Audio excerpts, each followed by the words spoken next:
तो ये मुख्य रूप से जो भगवान ने यहाँ पर जो उपदेश दिया है चतुर्थ अध्याय के प्रथम श्लोक में, ये जो 3 श्लोक भगवान ने बताए हैं, इसमें ये सिद्ध होता है कि अब भगवान जो है अपनी भगवत सत्ता का, भगवत स्वरूप का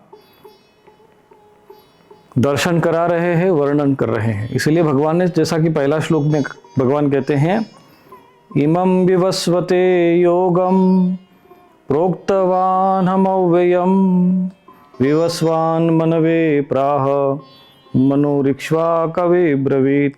अर्थात अहम इमम, अर्थात इस अविनाशी योगों को भी कहा गया है। यहाँ पे अव्ययम शब्द आया है। अव्ययम अर्थात होता है अविनाशी, यानी ये योग कभी विनाश को प्राप्त नहीं होता। योगों को सूर्य से कहा था, सूर्य की बात आती है यहाँ पर। फिर उन्होंने विवस्वान, सूर्य के पुत्र विवस्वान हुए, जिनको हम वैवस्वत मनु कहते हैं। मनु जो है एक पदवी है, तो एक मनवंतर का जो राजा होता है उसको मनु कहते हैं। जैसे इंद्र पद होता है, ऐसे ही मनु भी एक पद है। उसमें अलग अलग मनवंतरों में अलग अलग राजा होते हैं। तो ये जो 7वां मनवंतर चल रहा है, इस मनवंतर में भगवान सूर्य के पुत्र विवस्वान, जिनको वैवस्वत भी कहते हैं, वो इस समय मनु बने हुए। तो उनको ये उपदेश दिया गया है और मनु ने अपने पुत्र राजा इक्ष्वाकु से कहा। इस प्रकार से ये परंपरा बनी है। तो अब आप देखिए कि कई लोगों को लगता है कि बस केवल ये तो ज्ञान है, तप है, आदि जो कर्म है ये तो ब्राह्मणों का ही कर्म है। एक राजा जो है वो कभी योगी नहीं हो सकता, योगी राजा नहीं हो सकता, ऐसा ये अज्ञानी जन कहते हैं। और आजकल तो समाज में ऐसे धर्माचार्य भी है कि जो ये भ्रम उत्पन्न करते रहते हैं। उनका उद्देश्य ये रहता है कि हम जो है जाति से ब्राह्मण है, अब हमको जो जाति के नाम पर जो ये पद मिल रहा है, प्रतिष्ठा मिल रही है, सत्ता मिल रही है, धर्म मिल रहा है, उस पर उनका ध्यान दृष्टि रहती है। ज्ञान पे ध्यान दृष्टि हो जाए तो ये सारे अविवेक और ये मूर्खता और ये मूढ़ता का वो अपने आप ही त्याग कर दें। जैसे कि यहाँ पर स्पष्ट हो रहा है परंपरा में यहाँ पर, और शंकराचार्य जी भी इसको आगे कहते हैं। इसका जो अनुवाद होता है, एवं परंपरा प्राप्तम इमं राजर्षयो विदुः सकाले नेह महता योगो नष्ट परम तप। अब शंकराचार्य जी इसका व्याख्या करते हुए कहते हैं कि इस प्रकार क्षत्रियों को परंपरा से प्राप्त हुए इस योग को राजर्षियों ने, जो कि राजा और ऋषि दोनों थे, यहाँ पे आता राजा न चते ऋषयः, राजा और ऋषि भी जो थे, विदुः इमं योगम, इस योग को, अविनाशी योग को, कौन से, सांख्य योग को, बुद्धि योग को, कर्म योग को, और ये अविनाशी योग है। और किसने ये, भगवान कह रहे मैंने उस समय, कब, सृष्टि के आरंभ में, उसी समय से। और समाज में ये इस प्रकार से ये होता है। इसलिए मैं पहले भी कहा कि जो शास्त्रोक्त सत्य है, जो धर्मशास्त्र में लिखा हुआ सत्य है, जिसे स्वयं भगवान कह रहे हो, उस सत्य को समाज को स्वीकार करना चाहिए, उसी का प्रचार होना चाहिए। अशास्त्रीय अधर्ममय विषय यदि रखे जाएंगे तो जो विषय रखने वाला वो भी दुर्गति को प्राप्त होगा, वो समाज और वो राष्ट्र भी दुर्गति को प्राप्त होगा। और ये ज्ञान की आवश्यकता केवल साधु संन्यासियों को ही नहीं है, राजा को भी आवश्यक है, और वो भी अधिकारी है ज्ञान के। यदि कोई सैनिक है तो वो उत्तम सैनिक कैसे बन सकता है, यदि कोई नेता है तो वो उत्तम नेता कैसे बन सकता है, यदि कोई मंत्री है तो वो उत्तम मंत्री कैसे बन सकता है, श्रेष्ठ मंत्री कैसे बन सकता है, जिससे राष्ट्र का, प्रजा का, समाज का वो और अच्छे से हित कर सके। उसके जीवन में धर्म होना चाहिए और ज्ञान होना चाहिए, योग होना चाहिए। तो ये जो राजा हुआ करते थे पहले, वो राजा और ऋषि इसको स्वयं शंकराचार्य जी कह रहे हैं। आजकल जो ये सब तथाकथित शंकराचार्य जी के नाम को जो कलंकित करने वाले जो लोग हैं, वो समाज को भ्रमित करने के लिए इस प्रकार के आक्षेप उठाते हैं कि एक योगी जो है राजा नहीं हो सकता। अरे भाई, तुम ये देख लो, परंपरा में भगवान ने सबसे पहले राजा महाराजा को ही ज्ञान दिया, और वो राजर्षि कहलाए, राजा और ऋषि। प्रथम परंपरा वहीं से आरंभ हुई है। और सूर्य को ये उपदेश दिया स्वयं भगवान भगवद गीता। अब इससे अधिक क्या प्रमाण चाहिए तुमको? भगवद गीता से ज्यादा और क्या प्रमाण चाहिए? इससे बड़ा महत्वपूर्ण ग्रंथ कौन हो सकता है? और एक बात इस अध्याय से ये सिद्ध होती है, भगवान स्वयं ये सिद्ध कर रहे हैं कि अब मैं बता रहा हूं कि मेरा भगवत स्वरूप क्या है। भगवान अब यहां से सिद्ध कर रहे हैं कि अभी तक तो भगवान ने कहा कि भाई तू मुझे सखा मानता है, चाहे शरणागत आ गया, गुरु शिष्य का संबंध है, ठीक है, परंतु जो तुम्हें उपदेश देने वाला जो व्यक्ति तुम्हारे समक्ष है वो कोई साधारण व्यक्तित्व नहीं है, वो स्वयं मैं भगवान ही हूं। ये बात अब भगवान स्वयं कह रहे हैं, और इसलिए बता रहे हैं कि इस अविनाशी योग को सूर्य से कहा था। अब सूर्य, अब वही प्रश्न अभी आगे भी आएगा। स एवायं मया तेयं योगः प्रोक्त पुरातनः भक्तोऽसि मे सखा चेति रहस्यम हे तदुत्तमम्। कहता है कि तुम मेरा भक्त भी है, प्रिय और सखा भी है, इसलिए वही यह पुरातन योग आज मैंने तुझको कहा है, क्योंकि बड़ा ही उत्तम रहस्य है, बहुत उत्तम रहस्य है, क्योंकि साधारण ज्ञान नहीं है। आजकल के सनातन धर्म के अनुयायियों की मति धर्म भ्रष्ट हो गई है, इसलिए उनकी रुचि ज्ञान में नहीं होती, उनकी रुचि होती है इन्हीं प्रेत उपासकों में, छद्म जालों में, लोगों को पर्ची बनाने वालों में,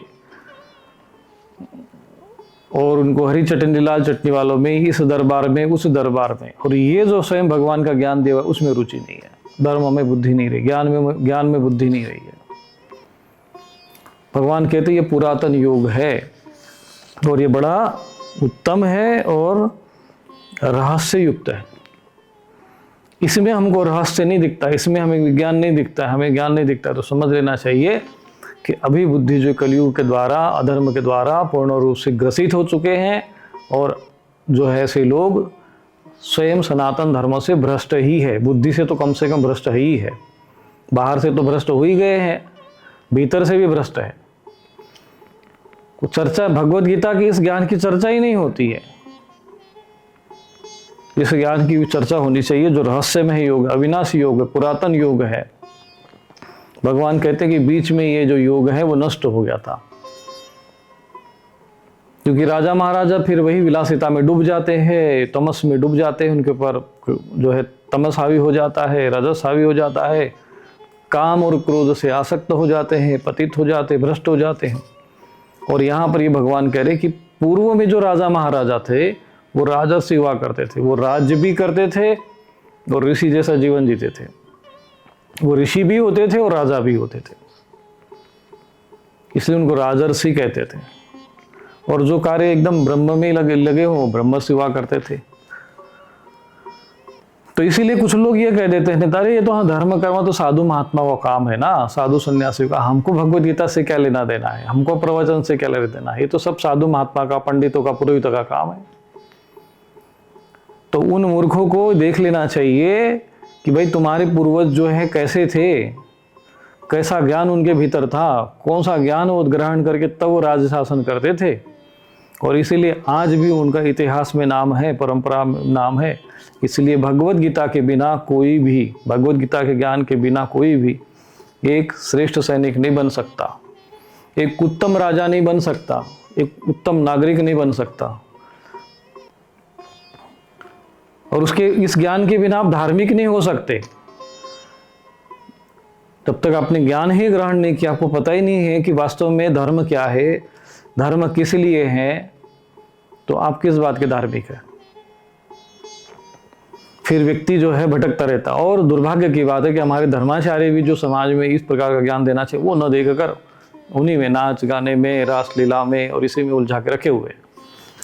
लोगों को लग रहा है वाह बढ़िया है, भजन हो रहा है, नाच रहे कूद रहे, फिर उसके बाद बढ़िया भोजन मिल रहा है, हो गया, अरे बहुत अच्छा भंडारा था।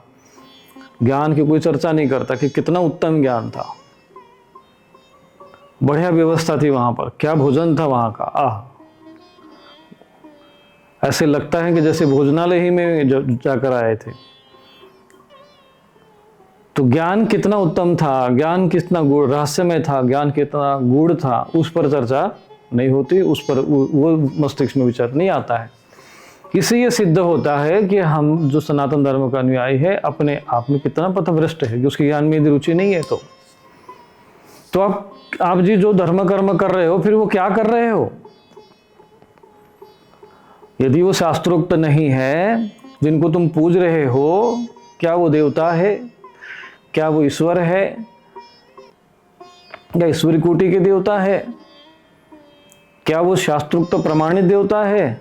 जो जिस उपासना पद्धति से हम कर रहे हो वो क्या वो शास्त्रोक्त उपासना शास्त्र विधि है? इस पर भी तो चर्चा करना चाहिए, इस पर चिंतन करना चाहिए। यहाँ दरबार में जाओ, यहाँ पर्ची लगा तो कोई एक हाथ कोई मिल जाए, भैया हरी चटनी की जगह लाल चटनी कृपा देगा, लोग भीड़ लग जा देते वहाँ पागलों की तरह। और जिन मूर्ख जो है ऐसे जिनको संस्कृत का एक श्लोक भी नहीं आता हो, जिसको ज्ञान ही नहीं, वहां जाकर भी भीड़ लगाएंगे, प्रश्न पूछेंगे, महाराज हमको ये बताइए धर्म का ज्ञान दीजिए। अरे वो स्वयं ही अधर्मी है, उसको धर्म का ज्ञान ही नहीं है। क्यों? क्योंकि उसने भगवद गीता का अध्ययन नहीं किया है।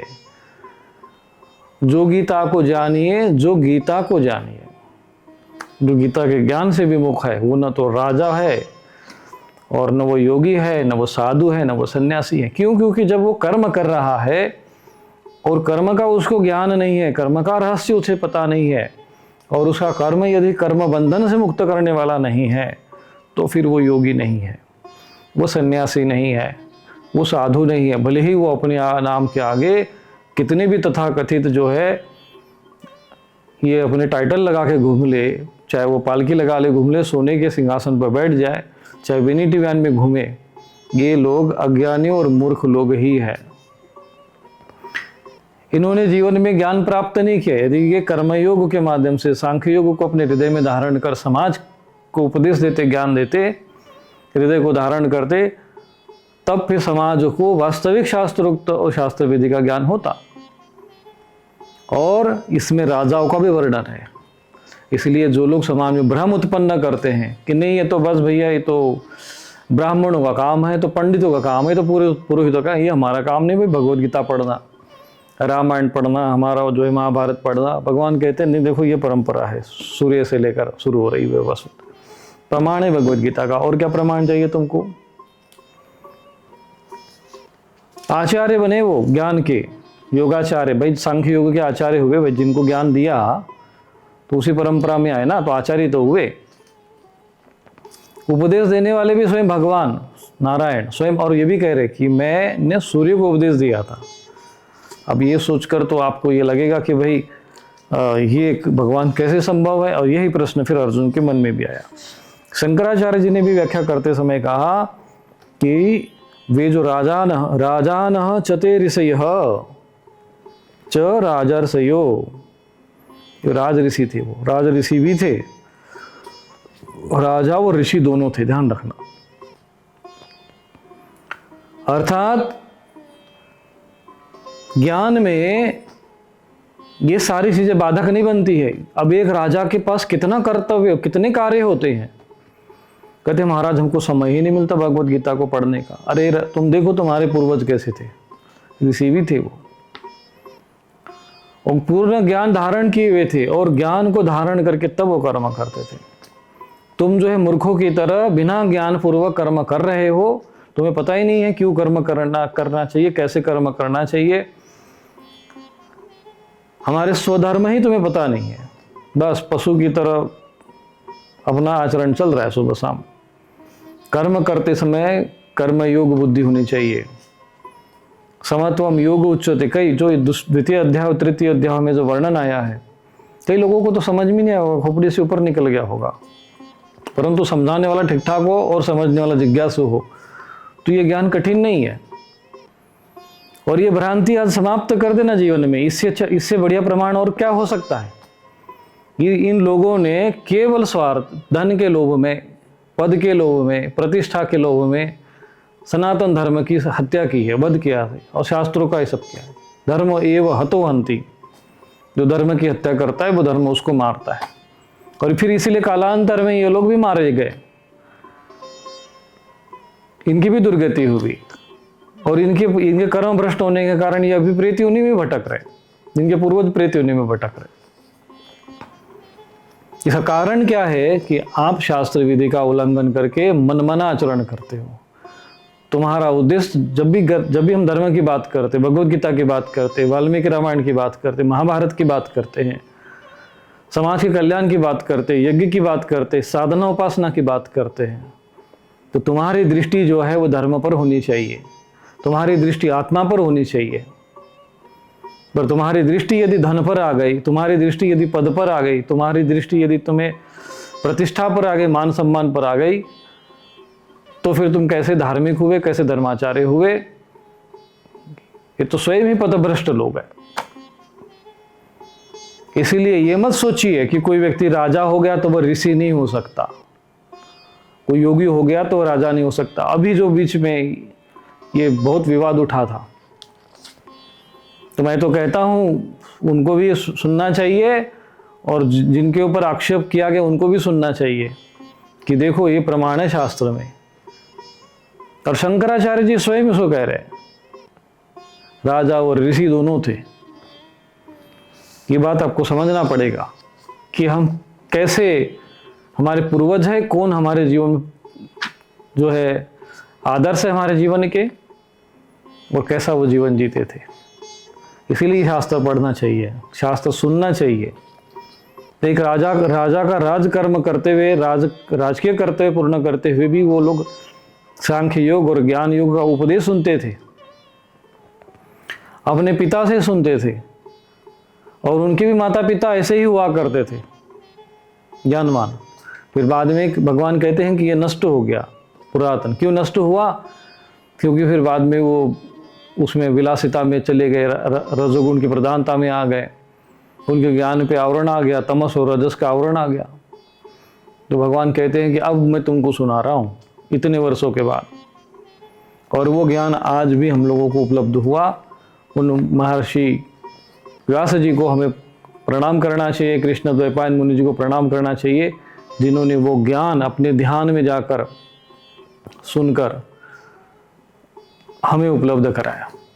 कई लोग प्रश्न करते, अरे ये तो भगवान कृष्ण ने, व्यास जी ने लिखा है, भगवान कृष्ण ने तो कहा नहीं। मैंने व्यास जी ने लिखा नहीं है, व्यास जी ने देखा है, और फिर उन्होंने कहा है। लिखने वाले तो फिर गणेश जी महाराज थे। महाभारत किसने लिखा है? गणेश जी ने लिखा है, तो सुनाया है श्रुति। इसीलिए महाभारत को श्रुति कहते हैं, इसलिए भगवत गीता श्रुति ग्रंथ है, क्योंकि सुना है। और ध्यान में जाकर भूतकाल में क्या हुआ, जैसे वो संजय किम कुर्वत संजय, यानी क्या हुआ भूतकाल में, क्या हुआ था वो बताओ।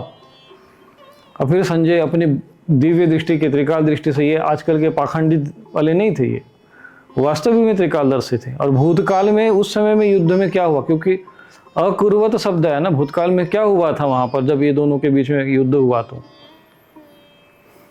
तो भी भूतकाल में जाकर, ध्यान के द्वारा भूतकाल में जाकर संजय ने फिर वो धृतराष्ट्र को उपदेश दिया, और उसको भी जो है महर्षि व्यास जी भूतकाल में जाकर सब देख रहे थे ध्यान अवस्था में। फिर वो श्लोकों की रचना कर रहे थे, और वो श्लोक बोलते गए, और फिर गणेश जी लिखते गए। लेखक तो गणेश जी थे, वक्ता जो बताने वाले थे वो मूल रूप से महर्षि व्यास जी हुए। जो जो उन्होंने देखा, क्योंकि ये देखा हुआ ज्ञान है, अनुभव किया हुआ ज्ञान है। और उस परिस्थिति में वो जो भगवान कृष्ण जो बोलते गए, उसको फिर उन्होंने श्लोकबद्ध किया, छंदबद्ध किया, और वो श्लोक जो छंदबद्ध है वो फिर गणेश जी को सुनाया, और फिर वो ग्रंथस्थ हुए, लिखे गए। फिर बाद में जो परंपराएं चली उसमें कंठस्थ होते थे ज्ञान, रटाया जाता था कंठों के माध्यम से। पूरा जो है पूरा एक का वेद कंठस्थ होता था। व्यास जी ने देखा कि फिर बाद में ये भी कलयुग में बुद्धि उतनी मेधा शक्ति नहीं रहेगी, तो फिर उसको 4 भागों में विभाजित किया। फिर यजुर्वेद के भी 2 भाग बनाए, कृष्ण यजुर्वेद, शुक्ल यजुर्वेद। ऐसे ही शास्त्रों का भी हुआ। तो पहले ये विद्या कंठस्थ हुआ करते थे, फिर भोजपत्र पे लिखे जाते थे। अभी वो धर्म ग्रंथ हमें खोजने पड़ेंगे जो अभी भोजपत्र पर उपलब्ध थे, क्योंकि बाद में ये अंग्रेज आकर ये षड्यंत्र रचे हैं, उसमें एडिटिंग की है उन्होंने। तो हमें उस समय के जो 1846 के पहले के जितने भी जो पांडुलिपियाँ उपलब्ध हो, भोजपत्र वाली या इस प्रकार से पुरातन पांडुलिपियाँ हो, वो पुरातन शुद्ध ग्रंथ उपलब्ध होने चाहिए। अथवा जो ज्ञानी विद्वान जो अभी वर्तमान में है, ऐसे जो जिनको शास्त्र का ज्ञान हो, व्याकरण का ज्ञान हो, ऐसे लोगों को इसमें जो यथोचित उसमें चर्चा करके, धर्म चर्चा करके, शास्त्रार्थ करके, सामूहिक रूप से उसका निर्णय करते उसमें शुद्धिकरण करना चाहिए। क्योंकि कई अंग्रेजों ने जो प्रिंटिंग प्रेस वही से शुरुआत हुई अंग्रेजों से ही, और उसके लिए मुख्य स्पेशली मैक्स मुलर जैसे लोगों को लगाया गया। पूरा जीवन उसने 70 बुक्स लिखी उसमें, सेक्रेड बुक्स ऑफ ईस्ट पे। क्यों लिखे उन्होंने? कि वो उनको ज्ञान पाने के लिए नहीं है, सनातन धर्म के प्रति प्रेम नहीं था, सनातन धर्म के प्रति रुचि नहीं थी, वो वैसे ही रह गए। उनका बस ये था, कम ये खोजना है। उनका उद्देश्य धर्म नहीं था, उनका उद्देश्य था सत्ता, अर्थ और काम में डूबे हुए लोग थे। पर उन्होंने विकृतीकरण कर दिया। परंतु भगवत गीता एक ऐसा ग्रंथ रहा कि जिसको पहले ये नियम था। मुझे एक यहाँ पर वाइस चांसलर आए हुए थे, उन्होंने कहा कि मेरी माताजी जब तक हम 18 अध्याय भगवत गीता के नहीं पढ़ते थे, हमें भोजन नहीं देती थी। पूरे कंठस्थ थे 18 अध्याय हमको। और हम लोग भी जब भोजन करते हैं, जैसे साधु महात्मा या जो भी गुरुकुल में रहते हैं, तो पहले 15 अध्याय पूर्ण पढ़ते थे। उर्दू मूलम अदशाकम स्वतम राहुरव्यम छंदासी से पढ़ानी अस्तम वेद सवेदविद शुरू होता है वहां से। तो 15 श्लोक कम से कम प्रतिदिन पढ़ते थे भोजन के पहले। तो ये 18 अध्याय जो कंठस्थ थे कि जो आज विद्या हमारे पास ज्ञान उपलब्ध है परंपरा से। बाकी बड़े बड़े जो ग्रंथ में लिखे गए उसमें टाइपिंग मिस्टिंग का कई चीजें उसमें आ गया। किसी को पता ही नहीं होता है कि मांस और माश में क्या अंतर होता है। तो श और श में वो शब्द का जो है अर्थ का अर्थ हो जाता है। जहाँ उड़द की दाल होनी चाहिए वो मांस का टुकड़ा बना दिया उसमें। वहां पर उन्होंने केवल श और स और श में ही तो अंतर है, बस केवल उच्चारण भेद है बस। उससे भी शब्द का अर्थ बदल जाता है। तो यहाँ पर विद्वानों को थोड़ा सा समझदारी से कार्य लेना चाहिए। तो ये जो समाज में भ्रांतियां है, समाज में भ्रांतियां उत्पन्न की कि नहीं कोई भाई राजा नहीं बन सकता, कोई तुम पढ़ नहीं सकते, तो ऐसा नहीं। ज्ञान पर सभी का अधिकार है। और ये बात संत ज्ञानेश्वर महाराज जी ने अपने तपबल से भी सिद्ध करके दिखाई थी। जब उनको वहाँ के जो मूर्ख, जो अज्ञानी और अहंकारी लोगों ने उनको कहा कि तुमको सूची पत्र नहीं दिया जा सकता, वेद पठन के तुम अधिकारी नहीं हो क्योंकि तुम सन्यासी के पुत्र हो, तो संत ज्ञानेश्वर महाराज जी ने उस समय कहा कि ज्ञान पर तो सभी का अधिकार है। सब आत्मा है, मनुष्य शरीर धारण कर लिया है, आत्मा को मनुष्य का शरीर मिला है, चाहे वो स्त्री का हो चाहे पुरुष का शरीर हो, बस मनुष्य शरीर को तो मनुष्य शरीर मिला है। तो कर्मण्य व अधिकार अस्ति, उसको कर्म करने का अधिकार है और अपनी मुक्ति का अधिकार है। प्रत्येक आत्मा को अपनी मुक्ति का अधिकार है। और गुण कर्म के अनुसार वो अपना स्वाभाविक कर्म करते हुए अपना उन्नति को प्राप्त हो सकता है। उन्होंने कहा कि नहीं ऐसा नहीं हो सकता।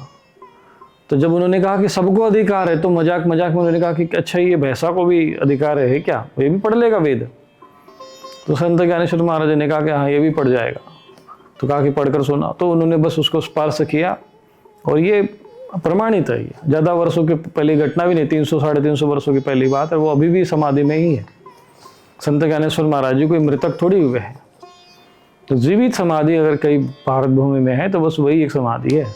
बाकी में तो सब ऐसी प्रेत गड़े, सब मर गया और उसको गाड़ दिया, तो सब वो गड़े वहाँ पे। तो वो समाधियाँ थोड़ी है। वो समाधि वो होती है जिसमें वो समाधिस्थ चला गया, ध्यान धारणा योग सब करते समाधिस्थ। और जो सशरीर जीवित जो समाधि में होता है वो मृतक नहीं होता है, उसका शरीर शव नहीं बन जाता है, वो जीवित है। उसमें प्राण है, वो कभी भी उठ के बाहर आ सकते हैं और उसी अवस्था में रहेंगे जिस अवस्था में उनका शरीर है।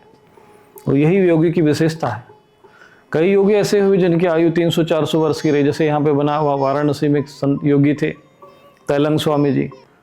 तो ये कोई बड़ी बात नहीं है। योग ऐसा इतना महान विज्ञान है कि जिसके लिए आज ये करोड़ों अरबों खरबों जो खपाए जा रहे हैं कि हमारी आयु कैसे बढ़े, तो वो विज्ञान पहले से ही हमारे ऋषि मुनियों ने उस पर रिसर्च करके सर्च करके समाज के समक्ष रखा है। केवल उधर ध्यान नहीं जाता, क्यों? क्योंकि बोले ज्ञान ऋषि मुनियों का है। उनको लगता है ये दाढ़ी वाले, ये सब जंगलों में तपस्या करने वाले, इनका ज्ञान क्यों ले, हम बड़े बड़ी मशीन को इकट्ठा करेंगे, वो हॉस्पिटल लेबोरेटरी बनाएंगे, फिर उसमें रिसर्च करेंगे, फिर उसको पेटेंट करेंगे और फिर समाज में ढिंडोरा पिटेंगे कि देखो हमने ज्ञान प्राप्त कर लिया। विमान जो उड़ रहे वो आज ही उड़ रहे हैं क्या? उस समय भगवान राम के समय में तृतीय विमान नहीं थे। वैमानिकी विज्ञान अपने आप में जो विज्ञान है उसके आचार्य जो है वो महर्षि भारद्वाज ऋषि है। तो ये कोई बड़ी बात नहीं है कि जो है ये इस प्रकार की सिद्धि या कोई शक्ति या विज्ञान, क्योंकि ज्ञान विज्ञान सहितम ये है, विज्ञान सहित ज्ञान है। और इतना मैं रहस्य में राजा महाराजा योगी साधारण कोई भी वर्ग का व्यक्ति हो, सबके लिए ये आवश्यक है। तुम सोचोगे कि नहीं साधु सन्यासियों का काम है, हमारा गृहस्थ, हम तो गृहस्थी है, हमारा क्या लेना देना है, ये मूर्खता है। ऐसी जो चिंतन है, जिसको मनुष्य का शरीर मिला है उसको मोक्ष का अधिकार मिल गया है। कि मनुष्य का शरीर मिलना ही इस बात का प्रमाण है कि तुम मोक्ष के अधिकारी हो।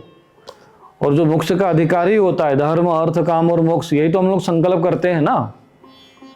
तो बिना ज्ञान के कैसे मोक्ष होगा? और जब तक वो ये अध्ययन करेगा नहीं, शास्त्र का अध्ययन करेगा नहीं, साधना उपासना करेगा नहीं, ब्रह्म कर्म करेगा नहीं, तो कैसे ज्ञान प्राप्त करेगा वो? और ब्रह्म ज्ञान हो गया तो फिर वो ब्राह्मण नहीं माना जाएगा। और इसीलिए मनुस्मृति में भी लिखा है कि भाई जो ब्राह्मण है वो अपने कर्मों के द्वारा शूद्र भी हो सकता है, शूद्र भी व्यक्ति अपने कर्म करते हुए अभ्यास के द्वारा ब्राह्मण भी हो सकता है। ये परंपरा है, परिवर्तन होता है। ये कोई जन्म की मोहर लगा दे तो हो गया जीवन भर के लिए वो ब्राह्मण है तो ब्राह्मण ही रहेगा, भले वो कुकर्म करे, अधर्म करे, पाप करे और उसको पूजो, ये सब शास्त्रोक्त विषय नहीं है। ये श्रुति का यहाँ पर विरोध होता है। पर उद्देश्य जो है, जब पद प्रतिष्ठा हो जाए और पैसा जब जीवन में बुद्धि भ्रष्ट हो जाए तो फिर ऐसे लोगों को कौन समझाने जाए? उनका स्वार्थ, उनका अज्ञान, उनका लोभ, उनका अहंकार, उससे लड़ना बड़ा कठिन है।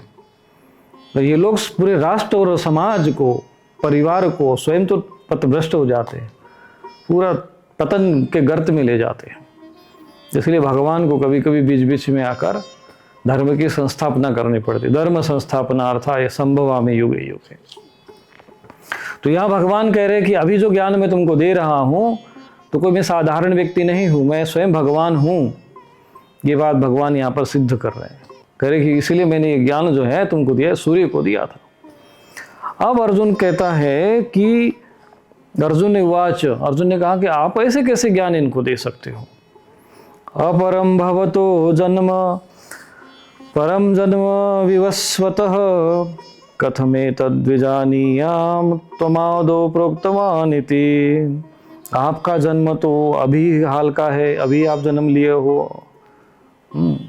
अर्जुन जो है भगवान के समकक्ष में आयु के थे और सूर्य का जन्म तो बहुत पुराना है, बहुत पहले सूर्य भगवान हुए थे, अर्थात कल्प के आरंभ में हुए थे। तब मैं इस बात को कैसे मान लूं, कैसे समझूं? बीजानियात शब्द आया है तो बीजानियात ने कैसे मैं जानूं, कैसे मानूं मैं कि आपने ही कल्प के आदि में, आरंभ में, सृष्टि के आरंभ में यह योग कहा था। अब लो अर्जुन को भी उन पर विश्वास नहीं, क्योंकि अर्जुन जो है उनको एक साधारण एक ज्ञानी समझ रहा है, मित्र समझ रहा है, भगवान नहीं समझ रहा। अभी सनातन धर्म एक विशेष धर्म है, मैं आपको बताता हूँ। केवल सनातन धर्म ही एक ऐसा धर्म है जिसके जो ग्रंथ है उसके पास ऐसे ऐसे ग्रंथ है, ऐसा ज्ञान है जो स्वयं भगवान ने कहा है।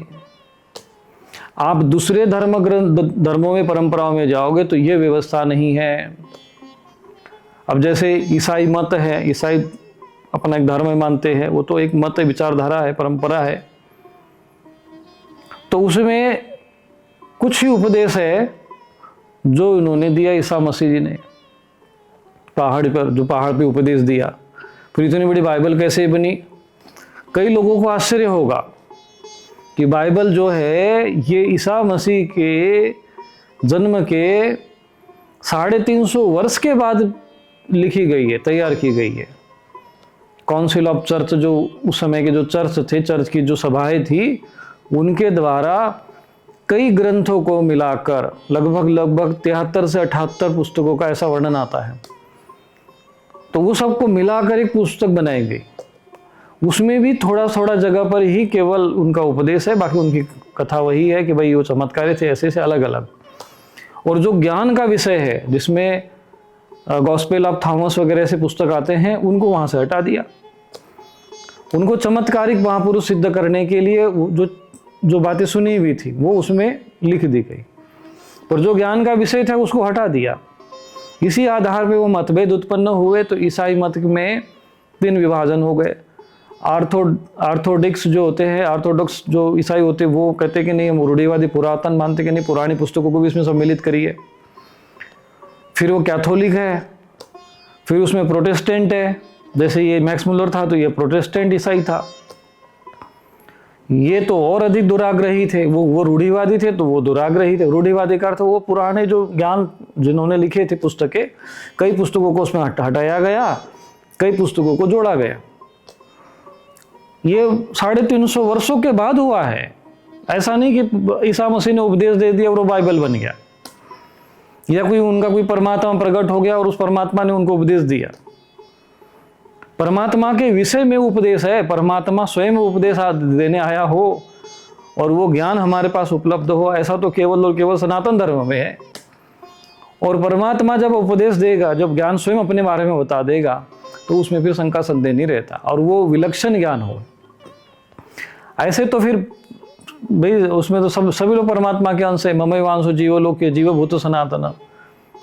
और एक से एक सिद्ध महापुरुष हुए हैं भारत भूमि में, जो आज भी समाज कई जो है 1400 वर्ष तक की आयु वाले महापुरुष हुए हैं।